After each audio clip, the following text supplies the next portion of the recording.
ವರ್ಷದ ಮೊದಲ ಮಳೆಯ ಸಿಂಚನ. ಟ್ರಿನಿಟಿ, ಮೆಜೆಸ್ಟಿಕ್, ದಾಸರಹಳ್ಳಿ ಸೇರಿ ಹಲವೆಡೆ ಜಿಟಿ ಮಳೆ.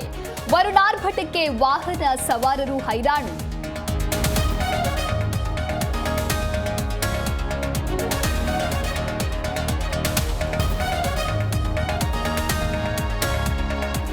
ಬೀದರ್ ದರೋಡೆ ಹತ್ಯಾಕಾಂಡ ಪ್ರಕರಣ. ಆರೋಪಿ ಬಗ್ಗೆ ಪೊಲೀಸರಿಗೆ ಸ್ಫೋಟಕ ಸುಳಿವು. ಬಂಧನಕ್ಕೆ ಟೀಮ್ ರವಾನೆ ಎಂದ ಎಡಿಜಿಪಿ ಪಿ ಹರಿಶೇಖರ್.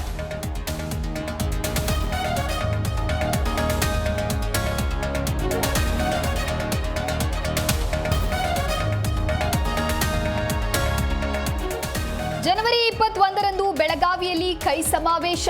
ಹುಬ್ಬಳ್ಳಿಯಲ್ಲಿ ಕಾಂಗ್ರೆಸ್ ಪೂರ್ವಭಾವಿ ಸಭೆ. 100 ಕಾಂಗ್ರೆಸ್ ಕಚೇರಿಗಳ ಭೂಮಿ ಪೂಜೆಗೂ ಸಿದ್ಧತೆ.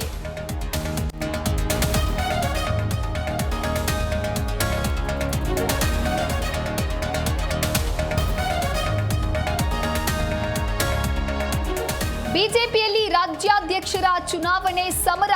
ವಿಜಯೇಂದ್ರ ಭಚ್ಚ ಅಧ್ಯಕ್ಷರ ಯೋಗ್ಯತೆ ಇಲ್ಲ ಎಂದ ಸಾಹುಕಾರ್. ಮತ್ತೆ ನಾನೇ ರಾಜ್ಯಾಧ್ಯಕ್ಷನಾಗುವೆ ಎಂದ ವಿಜಯೇಂದ್ರ.